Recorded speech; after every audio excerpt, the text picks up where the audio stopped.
Good morning, students. Welcome you all in Motilal Nehru School. And today we are going to read chapter number 5 from Geography, and the lesson name is Major Domains of the Earth. इस lesson में हम अर्थ की जितनी भी major domains हैं उनके बारे में रीड करेंगे. जैसे इसमें हमारा as shown in the picture atmosphere, biosphere, hydrosphere and last one is here lithosphere. Okay, our earth is unique. हमारी अर्थ यूनिक है. क्यों है?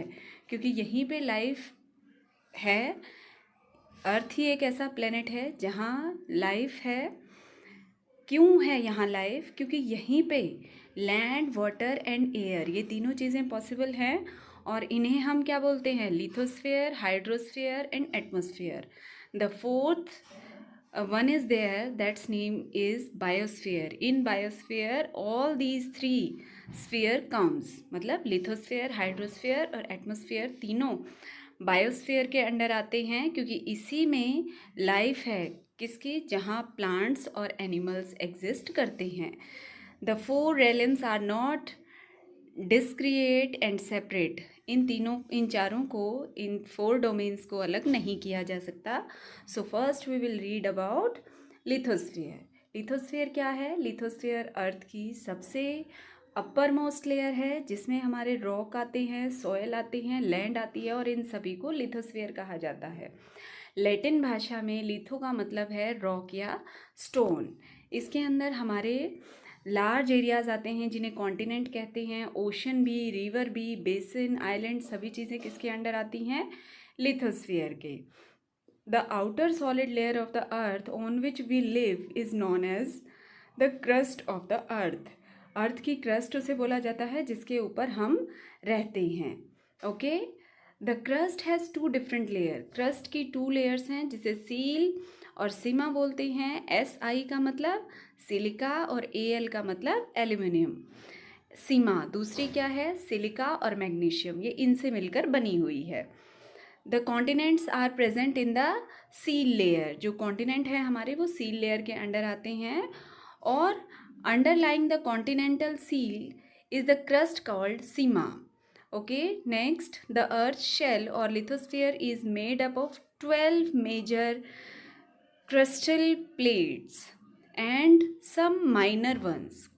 12 इसकी मेजर प्लेट हैं और कुछ इसमें माइनर प्लेट्स भी शामिल हैं. और ये सभी the continent are embedded in the continental plate while ocean plates make up much the sea floor. These plates are continuously moving. ये सभी प्लेट्स कॉन्टिन्यूसली मूव करती रहती हैं. किस रीज़न की वजह से? जो रीज़न है वो है इंटरनल हीट. इंटरनल हीट की वजह से ये सभी प्लेट्स मूव करती रहती हैं. First we will discuss here about continents. There are 7 continents according to their size. First one is Asia, next Africa, South America, North America, South America, next Europe and Australia, and the last one is Antarctica. The largest part of the land mass lies in the northern hemisphere. सबसे ज़्यादा ज़मीन northern hemisphere में है, इसलिए इसे land hemisphere भी बोला जाता है. दूसरी जो हमारी साउदर्न हेमिस्फीयर है उसमें वाटर ज़्यादा है, उसमें ओशन और सीज हैं, इस वजह से उसे वाटर हेमिस्फीयर बोला जाता है. First one is here we will discuss about Asia. Asia जो है वो लार्जेस्ट कॉन्टिनेंट है, जिसमें 1/3 of the total land area on the earth surface. Earth का 1/3 एरिया जो है वो किसके अंडर आता है? एशिया के. एशिया कहाँ लाई करता है? नॉर्दर्न में, नॉर्दर्न और ईस्टर्न हेमिस्फीयर में. एक्चुअल में क्या है, एशिया और यूरोप इकट्ठे ही लैंड मास है. इन्हें सेम ही बोला जाता है. इनको कोई भी जो है पानी या कोई सी या कोई ओशन इन्हें सेपरेट नहीं करता, अलग नहीं करता. The Ural mountain and the Ural river and the Caspian sea separate Asia from Europe. इसमें एक रिवर है यूराल, कैस्पियन सी है उसमें, और यूराल माउंटेन, ये हैं जो एशिया और यूरोप को अलग करते हैं. और इकट्ठा जो है इसे यूरेशिया के नाम से जाना जाता है. Next, now move to our second Africa is the second largest continent. It is separated by Asia by the Suez Canal and from the mainland Europe by the Strait of Gibraltar. The equator runs almost through middle of the continent. इस continent के middle से एक equator pass होती है. Larger part of the Africa lies in the northern hemisphere. Africa का ज़्यादातर part northern hemisphere में है. It is the only continent. यही एक ऐसा कॉन्टिनेंट है which both the tropic of Cancer and the tropic of Capricorn pass. यही एक ऐसा कॉन्टिनेंट है जिसके बीच से 2 पैरेलल्स निकलती हैं जो कि ट्रॉपिक ऑफ कैंसर और ट्रॉपिक ऑफ कैप्रिकॉर्न है. वर्ल्ड का सबसे लार्जेस्ट हॉट डेजर्ट कहाँ है? अफ्रीका में. कौन सा? सहारा. द वर्ल्ड्स लॉन्गेस्ट रिवर, सबसे लंबी नदी नील नदी कहाँ फॉलो करती है? In this continent. In Hindi we call it Nile and in English we call it Nile River. Next, third one is North America. It is the third largest continent which lies entirely in the northern and western hemisphere. North America is linked to South America by the Isthmus of Panama. Next one is South America. Most of the South America lies in the southern hemisphere. It is the 4th largest continent. ये 4th largest continent है. It is the home of the world longest river the Amazon. Amazon नदी है जो सबसे चौड़ी नदी है, largest. Equator passes through the mouth of river Amazon. The world's longest mountain range the Andes runs throughout its length. Next move to our 5th one. Europe. Europe is the 6th largest continent and is bounded by the water bodies on 3 sides. Europe के 3 sides पे water bodies हैं. It has some of the most developed nation in the world. ये सबसे ज़्यादा developed area है. क्यों है? क्योंकि इसके पास आसपास एशिया है, अफ्रीका है and America. Has enabled the Europeans to spread ideas that have shaped and influenced the modern world. ये पूरे संसार को प्रभावित करता है. Next one is Australia. Australia is the smallest continent and lies entirely in the southern hemisphere. ये पूरे तरीके से साउदर्न हेमिस्फीयर में है और प्राय से किसे क्या बोला जाता है? Island continent. क्योंकि इसके हर एक पार्ट में, हर एक एरिया, हर एक साइड पे इसके वाटर है, क्योंकि ये वाटर से सराउंडेड है. Next one is Antarctica. Antarctica centred around the south pole. South pole में एंटार्क्टिका की सिचुएशन है. Antarctica is permanently covered with a thick sheet of snow and ice. It is thus often called the white continent or the frozen continent. इसे सफ़ेद continent या frozen means जमा हुआ continent भी बोला जाता है. There are no permanent human settlement. यहाँ कोई भी मनुष्य नहीं रहता. After the lithosphere, now move to our second layer. That's second domain of the earth is hydrosphere. All the water bodies on the earth's surface, namely ocean, seas, lakes, river, together with snow and ice, the underground water and the water vapor in the atmosphere are collectively called the hydrosphere.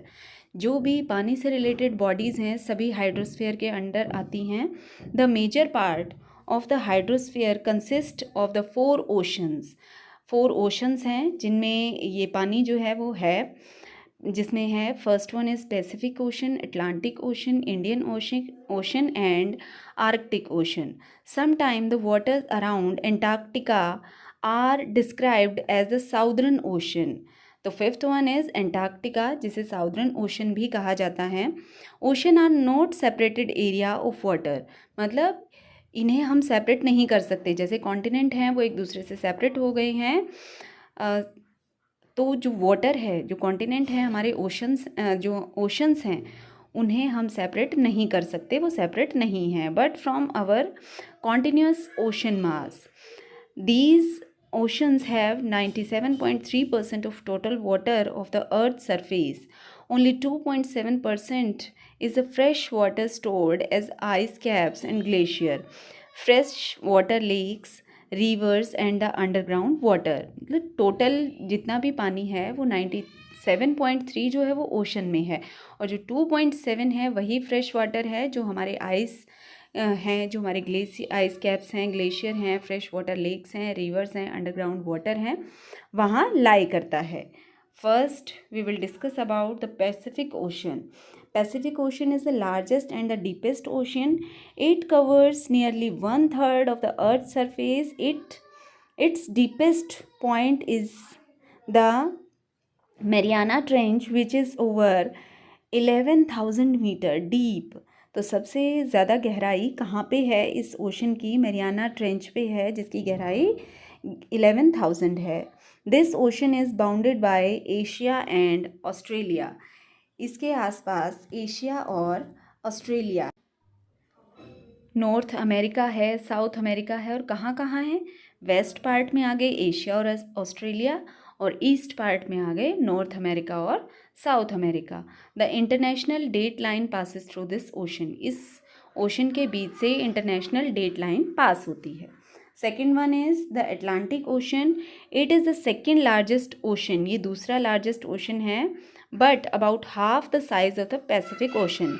जितना भी total Pacific ocean है उसके half size में है। It is S shaped, इसकी shape S type में है। It is flanked by the north and south America on the western side and the Europe and Africa on the eastern side. The coastal line of Atlantic Ocean is very long and highly indented, which provide good site for settled harbors. Thus, the Atlantic is the busiest ocean from the viewpoint of the trade के side से अगर हम देखें तो Atlantic ocean सबसे ज़्यादा सही है, क्योंकि इसका जो एरिया है वो काफ़ी बड़ा है, और वहीं पे जो है बहुत सारा जो ट्रेड है, व्यापार है, इसी ओशन के थ्रू होता है। Next one, third one is the Indian ocean. It is the only ocean named after a country, namely India. India के नाम पे इस ओशन का नाम रखा गया है Indian ocean. It is triangular in shape. It is bounded by Africa on the west, Asia on the north and Australia in the east. Fourth one is the Arctic Ocean. It is located within the Arctic Circle and surrounded the North Pole. Due to its closeness to the North Pole, it remains frozen. क्योंकि north pole में इसका ज़्यादा हिस्सा होने की वजह से ये मैक्सिमम टाइम फ्रोज़न जमा हुआ रहता है with thick ice for most of the year. The Bering strait connected with the Pacific ocean. Bering strait, जो बेरिंग की खाड़ी है, वो उसे पैसिफिक ओशन के साथ जोड़ती है। Fifth one is the Southern Ocean or the Antarctic Ocean. The Southern Ocean or the Antarctic Ocean surrounded by the continent of Antarctica. Antarctica इसके सराउंड में है. It is formed by merging of the Pacific, the Atlantic and the Indian Ocean. On account of extremely low temperature, ज़्यादा कम temperature होने की वजह से क्या है, a large part of it remains frozen throughout the year. पूरे साल वहाँ बर्फ़ जमी रहती है. Next heading is movement of ocean water. Ocean water की movement.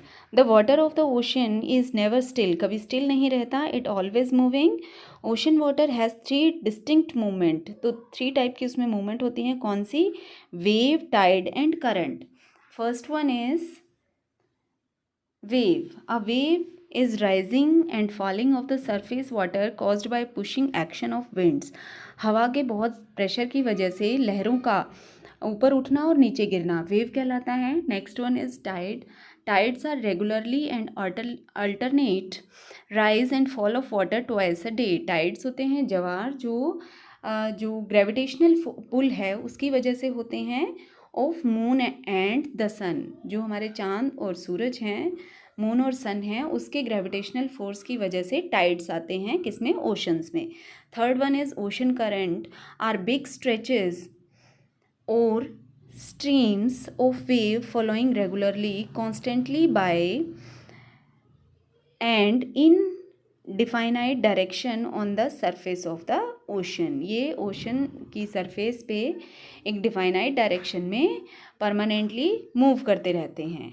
Next one is water masses smaller than ocean. और पानी के एरियाज जो कि ओशन से छोटे होते हैं। A sea may be a part of some ocean enclosed partly by land.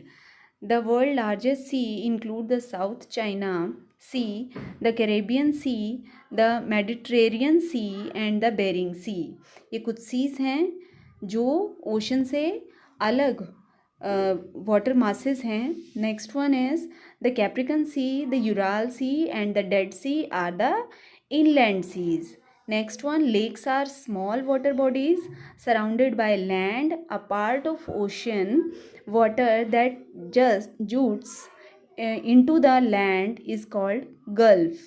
Gulf होता है. नेक्स्ट लेक के बाद गल्फ आता है. फॉर एग्जांपल जो पर्शियन गल्फ है. A bay is a narrow inlet of the sea wider than a gulf. ये gulf से थोड़ी चौड़ी होती है. For example bay of Bengal, bay of Biscay et cetera. Next our major domains हैं atmosphere and biosphere. We will discuss these two domains in our next video.